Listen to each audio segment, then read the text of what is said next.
Si están callados, che. ¿Cómo quedaron después de la clase del viernes?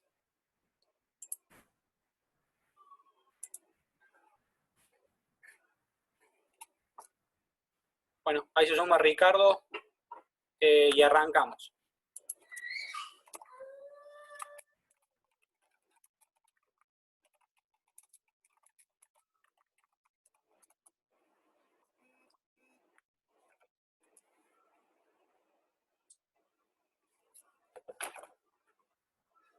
Bueno, vamos a arrancar. ¿Qué tal, Ricardo? ¿Cómo te va? Bien, bien, bien. Hoy vamos bueno, me quedo más tranquilo que veo que se escucha. Vamos a arrancar hoy con algo que tiene que ver con herramientas que se utilizan en la planificación y control de la producción, un poco para ampliar la información que vimos o que les dimos el viernes. Bueno, ahí básicamente, como les dije, planificación y control de la producción es algo muy amplio, que tiene muchas aristas sobre las cuales hay que ir trabajando, para poder desempeñar bien cada una de las funciones hay diferentes herramientas prácticas que se hicieron no solo para la planificación y control de la producción, sino para diferentes partes de la empresa. Hoy vamos a ver herramientas que están enmarcadas dentro de lo que es planificación y control de la producción, pero que son herramientas industriales que se usan para todo tipo de cosas, diagramas, gráficos, esquemas, digamos, está todo normalizado de alguna manera para facilitar digamos, de alguna manera la gestión de una empresa. Bueno, planificación y control de la producción. En cuanto a lo que es herramientas, básicamente para poder de alguna manera hacer todo de una manera más simple, cada una de las funciones se trató de reducir a sistemas y para cada sistema se le hizo una metodología o un mecanismo. Esos sistemas están muchas veces uno atado con el otro o relacionado con el otro, o a veces algunos sistemas son evolución de un sistema anterior.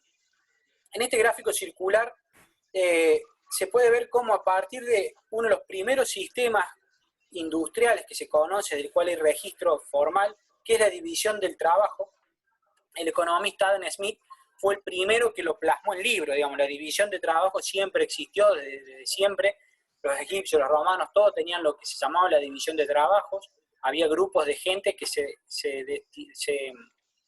predestinaban o se concentraban en hacer ciertas actividades de acuerdo a la capacidad que tenían. Pero fue Adam Smith el primero que lo pasó en limpio, el que lo incluyó en la bibliografía, el que lo plasmó como tal. A partir de ahí se fueron apareciendo un montón de sistemas, piezas intercambiables, eso es un concepto muy importante que lo desarrolló Edwin Whitney en 1879, en plena revolución industrial. A una persona se le ocurrió que si las piezas eran intercambiables o si las piezas más o menos eran todas parecidas, era más simple armar cosas. Recuerden ustedes que en la revolución industrial, por ejemplo, ni siquiera estaban normalizados los tornillos. Cada tornillo era de una forma distinta de acuerdo a cómo el fabricante lo quería hacer, la tuerca también. Entonces no había una intercambiabilidad entre piezas. Cuando empezaron a aparecer las primeras máquinas de vapor, cada fabricante hacía su máquina de acuerdo a su gusto y placer. A ver, ¿por qué no se ve la diapositiva? Gracias por avisar. Bueno, ven ahí las diapositivas. Bueno, como les decía, Adam Smith fue el primero que arrancó con la división de trabajo. Luego, Eli Whitney en 1879 arrancó con lo que fueron las piezas intercambiables, un poco en relación con las primeras máquinas a vapor que empezaban a tener algunos problemas, desperfectos o roturas propias del uso, y se dieron cuenta que era necesario normalizar piezas, que las piezas fueran más o menos parecidas para poder pedir un repuesto y que el repuesto ande y no haya que fabricar un nuevo. Y así fueron sucediendo un montón de innovaciones en cuanto a la gestión, que ustedes muchas de estas ya las han visto y que otras vamos a ir viendo ahora. Fíjense, después sigue administración científica, el diagrama de Gantt, en 1916 se inventó el diagrama de Gantt. En 1922, Hilbert arrancó con todo lo que fue el estudio de movimientos y tiempo. Después vamos a ver una unidad completa relativa a ergonomía. Henry Ford y Charlie Sorenson fueron los padres de la línea de montaje, la clásica línea de montaje de los autos Ford. En 1924 arranca el control estadístico de calidad. En 1948 aparece por primera vez el concepto de calidad total, que hoy está casi embebido en todas las empresas. En 1949, después de la Segunda Guerra Mundial, en Japón arranca el concepto de justo tiempo, el just in time. 1957, y acá arranca una serie de herramientas que ya no son tan conocidas, muchas veces no les hemos escuchado nombrar en profundidad. Como por ejemplo los diagramas CPM-PERT, que hoy vamos a ver, que es un diagrama CPM, o un PERT, o un diagrama de precedencia. El MRP, o la gestión de materiales. El CAM, es decir, el diseño asistido por computadora. El WCM, que es la World Manufacturing, o sea, es decir, ya el concepto de calidad total que se aplicaba adentro de una planta industrial toma de la mano de la globalización una trascendencia internacional, y ya la calidad deja de estar circunscripta a las paredes de la empresa, sino que ya pasa a ser, o el alcance de la calidad o del concepto de calidad de una empresa alcanza todas las filiales que una empresa tiene, y por eso ya se llama calidad mundial o World Quality Management. Y por último, la manufactura liviana, que es decir, todos los conceptos que han aparecido en los últimos 20 o 30 años en relación a la industria del software, que inicialmente se le llamaba manufactura liviana, ahora ya se le llama directamente manufactura, se le llama industria del software. Bueno, habíamos visto nosotros que el proceso administrativo o la planificación y control de la producción eran 4 pasos. Planear, hacer, controlar, chequear. Y era un ciclo iterativo que se iba cerrando y controlando y volvía siempre al inicio, y cuando todo estaba en equilibrio se buscaba la mejora continua. Con Ricardo se nos ocurrió de alguna manera dividir todas las tareas de acuerdo o acomodarlas de acuerdo al área en donde, de esas 4 que vimos, en donde más se lo utiliza. Vamos a empezar a ver ahora una serie de herramientas que son útiles durante el proceso de planeación o planeamiento. Plan maestro agregado o plan maestro detallado. Es decir, ¿se acuerdan lo que era el plan maestro de producción? ¿Alguno se acuerda lo que les dije el viernes que era? ¿Se acuerdan qué era el plan maestro de producción? ¿Alguien se acuerda?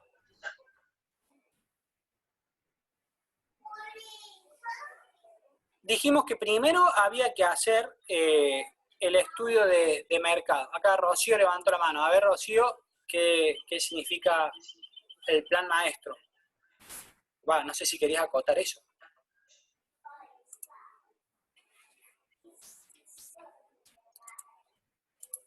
Bueno, acá Rocío... bueno, pensé que estaba levantando la mano por algo, Rocío. Bueno, ahora se ve la diapositiva. Sí, Ricardo, ¿decís algo? No, te decía eso. Bien. Bueno, ¿se acuerdan que primero se ve la diapositiva, ¿no? Sí. Sí. ¿Qué hacíamos primero cuando nosotros teníamos una idea de producto? ¿Qué era lo primero que teníamos que hacer? ¿Qué analizábamos?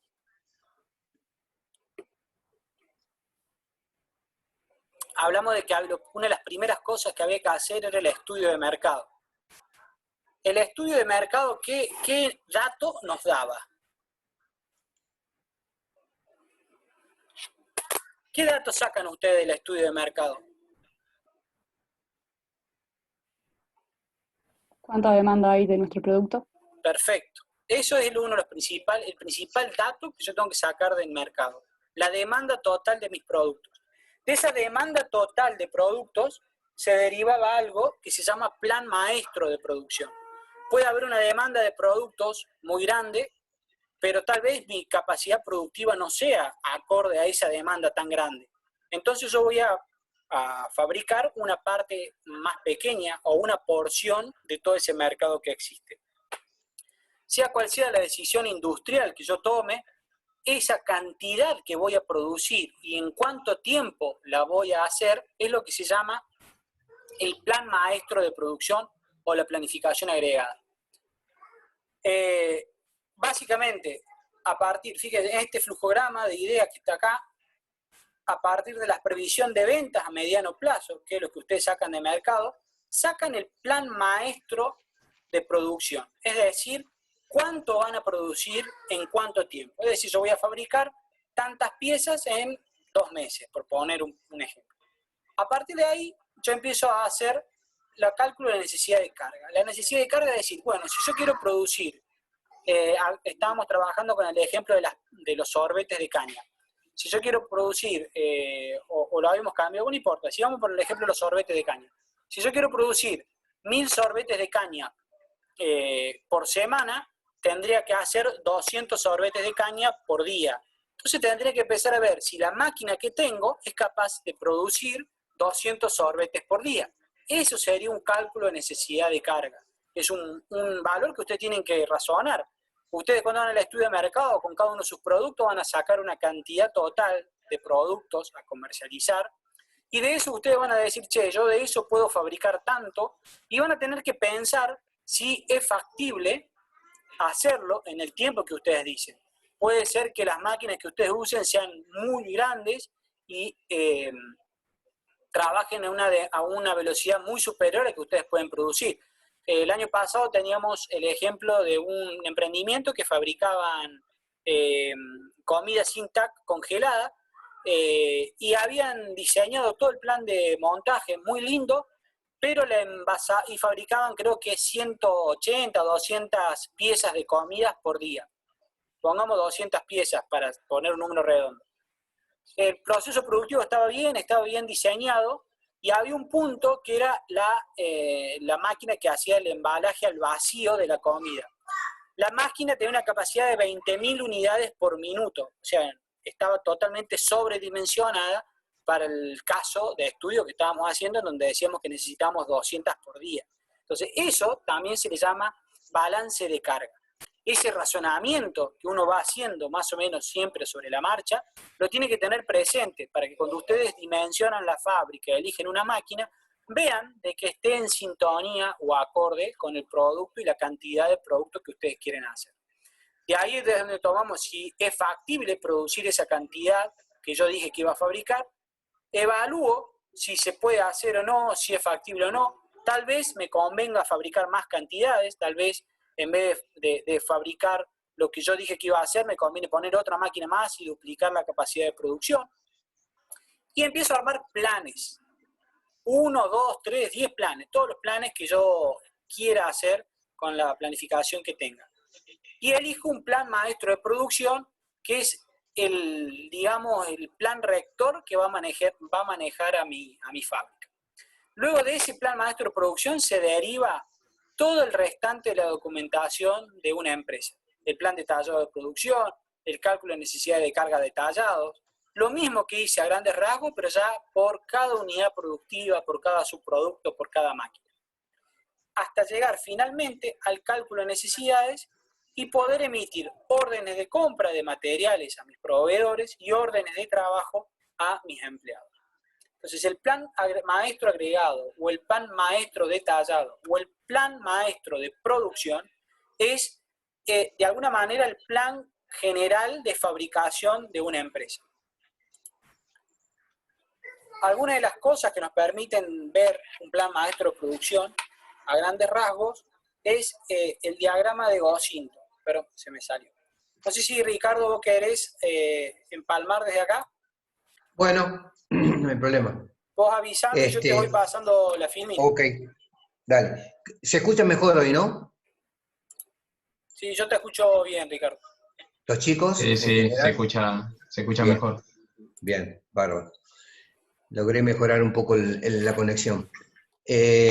Bueno, como decía Andrés, una de las primeras herramientas que vamos a ver es la que figura ahí en la filmina, que es diagrama de Gosinto, pero antes de ver el diagrama de Gosinto, me gustaría hacer una breve introducción a modo repaso de lo que ya vimos como definición de lo que es actuar, planeamiento, el do, el hacer. Si alguien recuerda, podemos decir que planeamiento es la actividad que coordina en un horizonte largo, mediano y largo alcance, cuáles son los medios disponibles y sobre todo los trabajos necesarios que necesitamos ejecutar para concretar un objetivo. Pero siempre partiendo de lograrlo con el menor tiempo posible, es decir, busca el concepto de eficiencia, y de lograrlo con el menor costo posible, es decir, con un enfoque economista. Dicho esto, nosotros, y de ahí viene venir este repaso, nosotros necesitamos tener bien en claro cuál es nuestro nivel de producción. En realidad necesitamos un montón de información, pero ya aplicándolo para que ustedes vayan avanzando con el proyecto que se lo venimos diciendo, ¿vamos bien hasta ahí? ¿Se corta? ¿Sale bien? No, se escucha perfecto. Bárbaro. Decía que entonces toda esa información y que ustedes a esta etapa deberían ya estar casi definiendo, que no es en forma definitiva, pero bastante aproximada para no tener que llegar al final y volver recién ahí a retocar. Definir, por ejemplo, cuáles son los niveles de producción. Es decir, no solo ese nivel de producción, sino un montón de información que no son hechos aislados de esa información, sino que están en formas asociadas.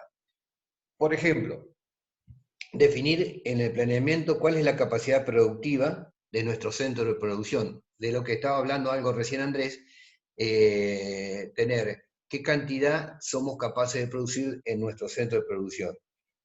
¿Qué cantidad de esa capacidad productiva está ocupada? Si tenemos capacidad ociosa, si está sobredimensionada, si estamos justos. ¿Cuáles son los procesos que tenemos que incorporar en nuestro proyecto? Estoy haciendo un listado de información asociada que tenemos que recabar. ¿Cuál es la carga del trabajo a invertir? Es decir, nos estamos refiriendo a cuál es nuestra mano de obra. Vuelvo un poco la filmina de atrás porque ahí es donde están todas esas preguntas a responder, y un poco está plasmada en ese flujograma. Ah, bueno. Y después, pero es lo mismo, es exactamente lo que estás diciendo vos. Está bien, es eso. Para entrar un poquito en por qué permitirme terminar en esto. Y entonces, otra de las cuestiones es que tenemos que tener en claro es el plazo del trabajo, es decir, nuestro proyecto, nuestra producción tiene un periodo que tenemos que cumplir con nuestro plan de producción. Y aquí viene otro de los aspectos de información necesaria, y por aquí empezamos a aplicar la primera herramienta, que será saber cuáles son las necesidades y demoras de nuestros insumos y materia prima. ¿Por qué? Eso nos va a permitir a nosotros conocer cuáles son las materias primas de acuerdo a nuestra matriz de producción y poder cumplir en el tiempo. Eso es lo que decía un poco Andrés. Y ahí empiezan estas herramientas que se llaman planilla de despiece analítico. ¿Puede pasar, Andrés? A ¿Sí? ver, espera un poquito. Espera. Ya ahora me voy, ¿está? No, déjale. Bueno. Como ustedes ven ahí, lo primero que está marcado abajo en amarillo, con un signo de advertencia, es justamente eso. ¿Cuáles son las necesidades y demoras de los insumos? ¿Sí? Nosotros debemos tener planificado perfectamente cuáles son nuestros insumos y materia prima necesaria y en qué demora o tiempo nos lleva a producirlo en cada una de las etapas. Por eso, otra información que va a aparecer más adelante sería conocer anticipadamente los requerimientos de la documentación de producción, pero ese es otro tipo de herramientas que van a aparecer, como ser diagrama de ordenamiento, hoja de ruta, carga de máquinas y el diagrama de Gantt. Dicho esto, que queda grabado en la clase, empecemos por la primera herramienta, que es lo que dijimos de planilla de despiece analítico. Eso que viene de abajo. La planilla de despiece analítico, ¿sí? En realidad es un soporte. Sí. Te paso la filmina. Déjala, está bien. Poquito para atrás, Ahí, déjale. Ahí yo te digo cuando cambiamos. Dale. La planilla de despiece analítico, recuerden que ahí como estamos siempre en la misma diapositiva, arrancamos con las necesidades. Eso es la vamos a determinar a través de la planilla de despiece analítico. ¿Está bien? Porque, ¿qué es lo que nos va a determinar? La cantidad, como dice la segunda para arriba, en color gris, dice, se determina la cantidad de materia prima como también los tiempos. Es lo que justamente estamos buscando en la parte inferior cuando decimos de necesidad y demoras. Por lo tanto, podríamos decir que la planilla es una planilla propiamente dicha o puede estar expresada a través de algún formulario e inclusive algún gráfico que nos represente la manera de despiezar, desarmar, despiezar el producto final en los distintos niveles de insumo, materia prima básica, y ahí a medida que vamos elaborando y haciendo una conjunción de los elementos, vamos armando los distintos subconjuntos a medida que vamos avanzando de nivel y conjuntos, y nuevamente seguir ensamblando hasta llegar así al último nivel de la pirámide, que sería el vértice, que es nuestro producto terminado.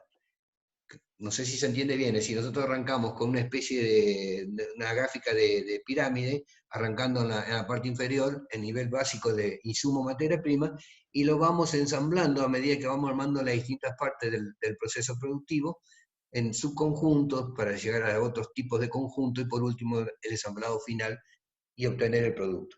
Eso sería un poco lo que es la herramienta de diagrama ¿cómo es? De despiece. Bueno, y ahora sí, entrando un poquito, cambiar así que a lo que sería la filmina del diagrama de Gosinto, esa planilla de despiece sacamos como dato informativo, por eso dijimos que es una herramienta de soporte logístico, todo lo que es cantidad de insumo, materia prima y los tiempos. ¿Para qué? Para volcarlo y expresarlo en un diagrama de Gosinto, que no es ni más ni menos que armar una red o un grafo, de tal manera que consiste, como dice la diapositiva, en identificar cuáles son nuestras materias primas, conjuntos o conjuntos, y expresarlo a través de un círculo o nodo. Eso que hablamos antes, los distintos subniveles, subconjuntos o conjuntos, están representados por nodos. Los nodos se relacionan entre sí por flechas, ¿sí? Esas flechas, como dice ahí, nos están indicando cuáles son las precedencias, es decir, las actividades tienen un orden de prelación, y no se puede arrancar una actividad hasta que no esté terminada totalmente la que le precede. Eso es un poco lo que señala ahí. Y le está indicando, tiene dos datos, dijimos, cantidad, es decir, la cantidad de materiales necesarios para producir una pieza, y a su vez el tiempo que lleva ese tipo de proceso. Sí, Andrés, cambiaron. Bien, ahí tenemos un ejemplo clásico de un grafo de nodos, donde se pueden ver claramente cuáles son los nodos o actividades, y las flechas que, como dijimos, establecen precedencia.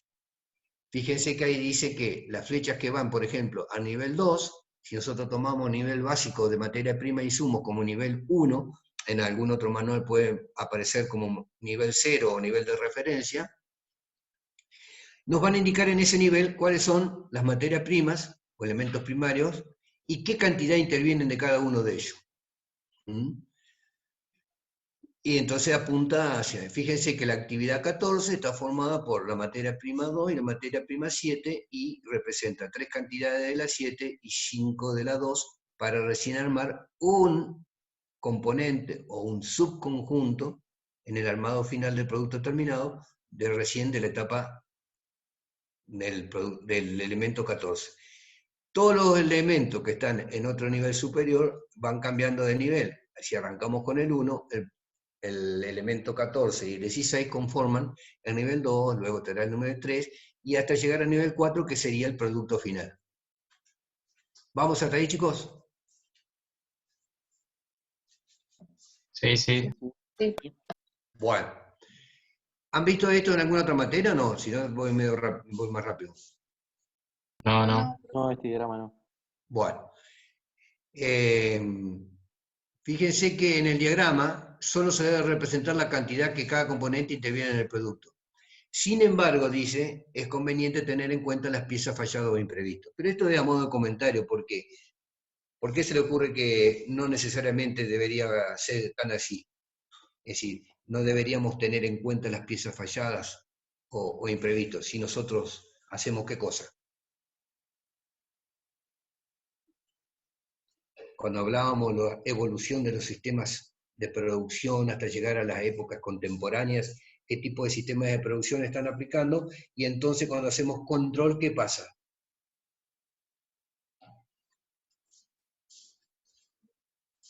A ver, ¿cuáles son los sistemas modernos de control?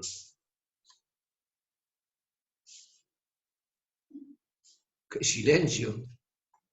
¿Calidad? ¿Cómo llamábamos los distintos sistemas modernos de producción? ¿Aplicábamos calidad qué? Hola. Calidad total. Exactamente. ¿Y qué era una de las premisas de calidad total? Cuando hablábamos en la etapa del control de la calidad, si hacemos calidad total.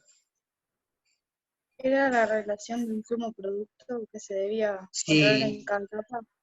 exacto. Pero más que eso, ¿se acuerdan que en la evolución nosotros decíamos que antiguamente se producía y el artículo, el producto que iba saliendo defectuoso se descartaba?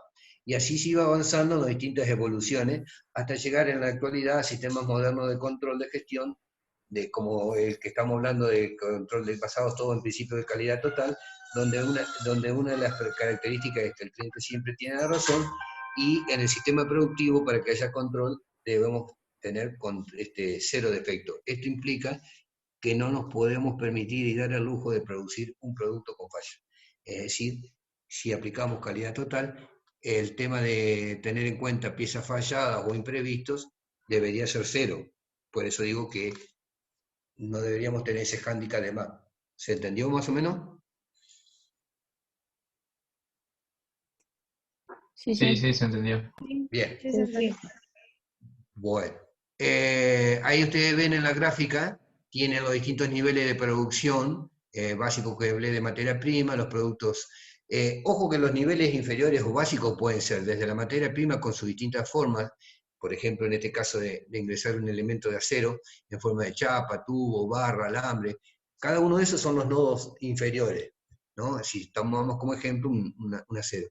O puede ser también, no solamente materias primas básicas, que puede ser un producto semi-elaborado, como ser piezas fundidas que sufren un proceso, para luego después ser incorporadas. Y por último, inclusive pueden llegar a ser una pieza que va directamente a la línea de montaje. Si nosotros estamos en la industria automotriz, los neumáticos, parabrisas, asientos, son elementos elaborados por terceros y que son directamente comprados y puestos para el montaje final de nuestro auto. Bien, siguiente, Andrés. Bueno, ahí lo que vemos es una explicación y un ejemplo sencillo y cortito para que después ustedes van a aplicar otros más en una guía de actividades prácticas. Pero fíjense, nosotros lo que estamos determinando en el grafo son dos elementos, cantidades y tiempo. Las cantidades, fíjense, en el elemento básico 3, la pregunta es, dado este gráfico, se desea saber cuántas unidades de materia prima básica 3 son necesarios para componer o obtener dos productos terminados 18. ¿Se entiende? Sí, sí, se entiende. Bien, entonces, partiendo del nodo 3, fíjense que para llegar al nodo 11 necesitamos, en negrita donde está la flecha, 4 unidades. Esto me está diciendo que yo necesito 4 unidades de la materia prima básica 3 para obtener una unidad del producto 11. Por otro lado, la misma materia prima básica 3 me sirve para armar con 3 cantidades de esa materia prima 3, me sirve obtener una unidad del subconjunto 12. De la misma manera, necesito 6 unidades de la materia prima básica 3 para obtener una unidad del 13, y así sucesivamente. Fíjense que de la materia prima básica 3 salen 1, 2, 3, 4, 5 elementos subconjuntos que necesitan de esa materia prima básica. Sí, un ¿Vamos detalle ahí? nomás, para la 12, con 3 unidades de la materia prima 3, se producen 2 unidades del 12. Y el No, 13, no, el 2 en perdón. rojo. No, esos son los tiempos, Andrés. Ah, tenés razón, no dije nada. Perdón, perdón. Está bien, no pasa nada. El negrito, por eso yo lo puse con color, el negrito, y en la flecha son las cantidades.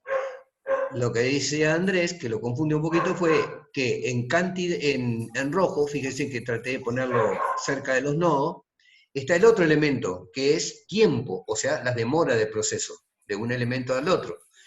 Fíjense que en el nivel 3 me lleva el número 2 en rojo. ¿Qué estaría indicando eso? Que sería el tiempo de aprovisionamiento hasta que llegue a fábrica el pedido de la materia prima 3. Entonces yo tengo en cuenta que a mí me va a demorar 2 días. Luego, para hacer un subconjunto del 11, necesito 4 unidades del 3 y ese procesamiento de esa actividad 11 me lleva en rojo a la izquierda el 1, o sea, 1 unidad de tiempo. La unidad de tiempo ustedes la van a referir a hora, a día, a semana, lo que sea, de acuerdo a la complejidad del sistema productivo y la cantidad de materias primas y subconjuntos y conjuntos que vayan apareciendo. Fíjense ustedes que esto no es muy sencillo, muy burdo, es para una sola materia prima. Imagínense ustedes que en un producto complejo, como siguiendo el ejemplo de la industria automotriz, que por ahí después Andrés va a explicar ahí en otro diagrama, van a aparecer infinidades de materias primas básicas y infinidades de subconjuntos. Entonces la red se empieza a complicar y a hacerse cada vez más pesada. Por eso es importante tener bien en claro que cada uno de estos, este análisis sirve para determinar a partir de una determinada materia prima. Pero después están todas entrelazadas todas juntas. ¿Se entiende? Porque el producto final sigue siendo uno solo. En el ejemplo que estamos analizando, el auto. ¿Mm? ¿Se entendió, chicos? Sí, Sí, se entendió. igual se está por cortar y en la filmina que sigue me parece que está no estaba la resolución. Si quieren lo bajan y después por WhatsApp pasamos la resolución de este ejercicio para ver cuántas unidades de materia prima 3 hacen falta para hacer un producto terminado. Dale, y después... No sé si vos, Ricardo, Sí. tenés por ahí la resolución de una filmina como para pasársela vía La foto tengo, por la WhatsApp. tengo, la tengo. Sí, le pasamos la foto por WhatsApp directamente y ahora nos volvemos a reconectar y seguimos viendo otras herramientas, pero poquitas nomás, y después seguimos con un poquito de práctica. O sea que ahora seguimos con la teoría, entonces. Un poquito nomás, cerramos esta idea, un poquito más de teoría y después hacemos práctico. Bueno, ok. Dale.